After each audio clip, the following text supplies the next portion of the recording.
So, sweetheart. Yes, dear. What's up? So, there's a lot of times that we take a look at our relationships and our marriage, and as we get into the groove, when we get settled in and familiar, sometimes things just seem to be more urgent and seem to be more important than the maintenance of our marriage. Would you agree to that? I would agree. Oh my goodness. So it's been said that if you go through your bank account and look at what you're spending your money on, you can very easily tell what is most important to you. I've heard that before. So as you go through your bank account, ask yourself, how much time, how much money am I spending on my marriage, and how much am I spending on other things? That's one way to start gauging where your importance really lies, where you're putting your priorities in your relationship. Interesting. So what would you say are some of the things that people tend to prioritize over their relationship? How about job? So when you take a look at your job, yeah, it's really important, right? Because if you lose your job, you lose your livelihood, then you lose the ability to support the person that you love, the family that you love. Yeah. But one of the things I've come to realize is even though you may want that promotion, you may want to help your family through the additional funds and raises that you'll get through that promotion, I guarantee, I promise you, that if your family had the choice between you and your job, they would choose you all the time. Mm-hmm. Yeah, that's true. So when you start looking at, all this time and effort that I'm putting into my job, I do work in an industry where that's almost expected of you. The end of the 8-hour workday comes. Most people in computer science, they just keep working. They keep working to get the job done. And in our younger years, that's what was expected of you. That's how you got ahead in your job. That's how you learned more. Okay. But when you get to the end of the year, when you get to the end of the decade, you might get a little certificate saying, hey, you got this $200 bonus. Yay. But if you have spent so much time investing in your job and didn't spend that time investing in your marriage, you might find that you have a greatly diminished marriage, or even one that doesn't exist, because all of your focus was on the job. Yeah, because you were in love with your job more than you were your marriage. So yeah, you gotta prioritize your marriage over your job. Mm-hmm. Well, what about children? How does that come into play? Aren't they more important than your marriage? No. How so? Because at the end of the day, your children are going to grow up and leave the home. And then most people look back at their marriage and they look at the person like, who are you? Because they got so caught up in raising their children that they lost sight of themselves, lost sight of their spouse, and just put all their focus into raising their children. If you base your identity on your children, when your children leave the house, you lose your identity also. Yes. What about friends? How often do you prioritize your friends, spending time with your friends, whether it be hanging out, girls' night out, guys' night out? Is it common for someone to place those relationships over the marital relationship? Some people do that, but I've had a really good friend say that is definitely not the best thing to do. With saying that, I understand what she was saying, because is when you start to do that, your spouse can become envious of your friends. Indeed. And then, of course, they have somewhat of a attitude when it's time to, Here's something interesting. I'll bet that in a lot of those cases, the time with friends seems to be more urgent because it's not always there. You take a sheet of paper, and down the middle you draw a line, and across the middle you draw a line. Mm-hmm. Now, in the upper right-hand corner, you write important and urgent. Okay. In the upper left-hand corner, you write urgent, not important. Okay. In the bottom right-hand, you write not urgent, important. Okay. And in the lower left, you write not urgent, not important. Now, what's interesting is that we spend a lot of our time on the urgent side of the line, and we fail to look at what's important. All we see is what's urgent. This is the things these are things that have to be done right now. These are things that have to be done soon. Okay. And since our marriage is always there, that marriage is in the important but not urgent block. Okay. And we are wired to think what's urgent to be important. So if something is urgent but not important, we can start to think that it's actually more important than something that isn't urgent. Our marriages tend to not feel urgent, but they are one of the most important things in our life. Yeah, they are. Because if you don't tend to your marriage. Right. But if I've got a friend who hasn't been available for the past month and he wants to meet tonight, well, Okay. that's urgent. I might have had plans with my wife, but if I see that, hey, my friend's time, that's urgent because, that's available now, then I might forsake my wife to go spend time with my friend. In my heart, I know my wife is more important, but right now my friend is more urgent, and so I give him my time. And the more we keep answering to the urgency, the lower priority we give things that are important. So we got to keep that in mind with our friends. Yeah, I understand that. But don't you think sometimes it is urgent that you... No doubt, no doubt. There are going to be times when your spouse is going to urgently need you. Okay. I get a call from my wife. She is stuck on the side of the road because her tire blew and she doesn't have a spare. Okay. And I'm watching a movie at home. In the moment, it might feel more urgent for me to finish my movie. But you know what? My wife's needs are both urgent and important. So I need to drop what I'm doing as opposed to dealing with this urgent but not important thing. Understood. But the point is, always recognize how important your marriage is. And don't overlook that. Especially don't do that on a consistent basis. Yeah, that's true. Now, have you ever seen a situation where someone places their pet as a priority over their marriage? Yes. How does that happen? Well, you put all of your everything into your pet. I mean, a lot of people out there I know are pet lovers.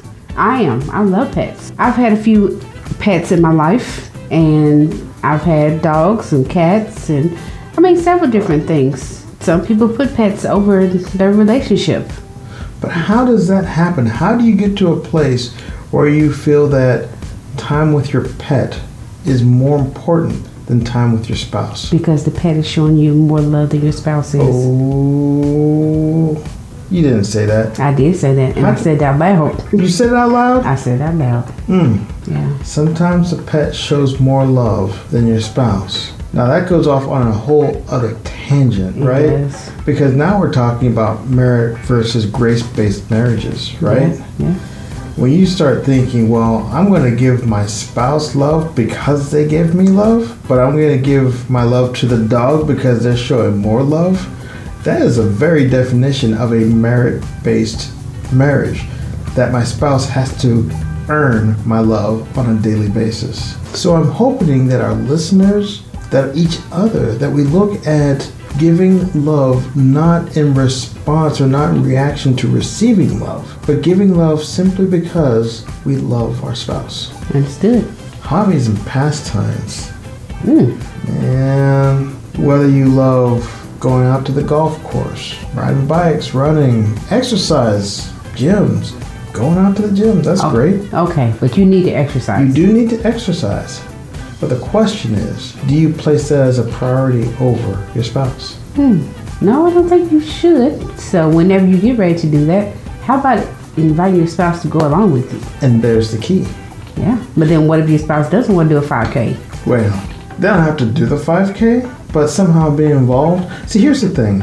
When you have something in your life that you exclude your spouse from, your spouse will inherently despise that thing. If I decide I am going to take up the hobby of, I don't know, I'm going to go sailing. I'm going to buy me a sailboat and I'm going to take it out to the lake or to the Gulf and set sail. And I'm going to do this at least twice a month. And it's going to take me all day to do it. This is my time. I look at it, this is my time. This is my time. I need this time to decompress. At first, my wife might be very supportive of, honey, I see that you've been stressed. Yeah, go ahead and take your time to unwind. But the more I get into that and the more I insist on excluding her, no, you can't get on my boat. No, I don't want you to do this. This is a thing I'm doing by myself. The more I exclude you from it, the more you will despise that thing. So if I do want to develop a hobby, I'm not saying that you have to be clingy to each other, but don't get into the habit of excluding them, of making it something that's separate and outside of your marriage. You know the other thing that does against your marriage? What? Whenever you take on a hobby or a habit of doing something where you are not accountable to anybody, that starts to set you up to be able to do things that you're not supposed to do in your free time. Like? And that's something that's sort of a red flag to look out for. If somehow, some way, I start living my life such that there are 2-hour gaps, hour and a half gaps, 2.5-hour gaps in my day where no one can account for where I am, you might want to start asking the question, husband, are you positioning yourself to have an affair? Oh. And you might not put it exactly that way, but these are some of the signs to start watching for. You know, I decide, you know what, every week I'm going to treat myself to a movie in a theater. I'm not going to tell you what movie I'm going to. I'm not even going to tell you what theater. And while I'm in the movie, I am not even going to turn my cell phone on. I'm going to turn it off. And when I'm done watching a movie, I really don't feel like unpacking it for you. Yeah, I'll go see it again. Yeah, it was a good movie. I'd like to see it again.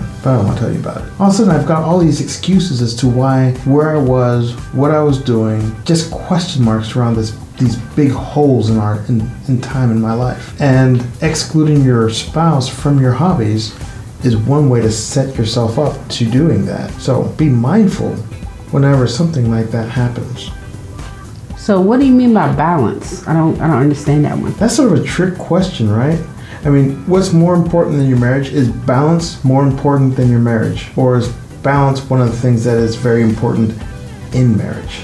Yes. Now, just like I said, you can't place your friends as a greater priority in your life than your marriage. You can't place your pets or your job or your children. But if you start forsaking those things in favor of your marriage all the time, then that's not particularly healthy either. Okay. You do need to have a balance in your life. Mm-hmm. If you have kids, you do need to spend time with your kids. If you do have friends, you need to spend time with your friends. Otherwise, you're not going to have friends for very long. No. And then you have just your spouse.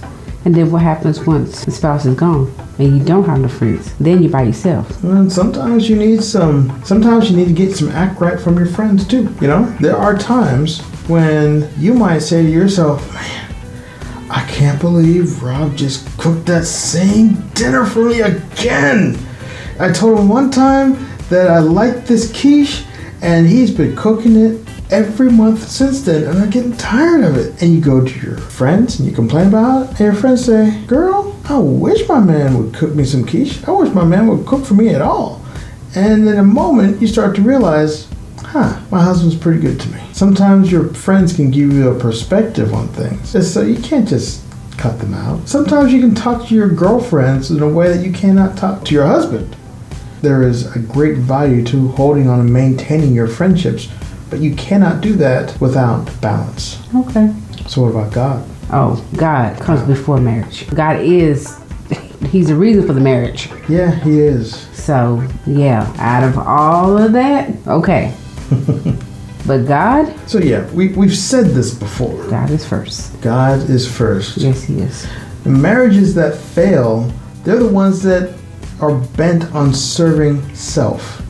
All these other things that we mentioned before, you know, your hobbies, your job, your friends, those are things that serve self. They make you feel good. They stroke your sense of pride. You set a desire in your heart and you pursue those things, forsaking the things that are really important. See, love does not last that way.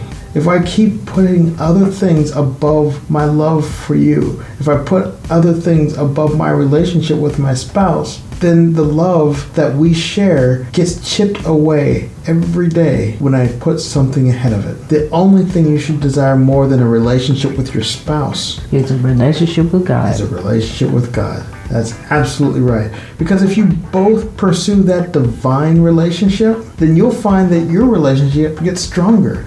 You and your spouse get closer and closer, especially whenever you're making that pursuit of that divine relationship together. Relationship is where it all is. The more time you spend with your spouse, the deeper in relationship you are. The more time you spend with God in the Word, meditating, praying, doing that together, the greater relationship you have with Him. And as you're doing that together, this amazing, you've heard about the three-stranded cord, and it's not just three strings hanging down in parallel to each other. they're intertwined, they're braided together. And so the way to braid all that together is spend time together, studying, praying, going over the word. Just as something comes to you through your studies, through your readings, share it with your spouse and let him interweave your relationship and your spouse's, and it just becomes an amazing thing if you let that happen, if you make that a priority in your life. What about find true love? So yeah, I mean, we have a course called 5 Steps to Find True Love. And those steps help you set this foundation in your relationship from the very beginning. But even if you're married, it's not too late to commit to building that foundation and start building on it starting today. If you're starting out, wow, you've got a great opportunity to set everything on your devotion to God. But in both cases, allow Him, our Lord, to be the Lord over your relationship. But if you're starting out or if you're already together, in both cases, allow God to be the Lord over your relationship. So for more details, check out hope.stepstofindtruelove.com.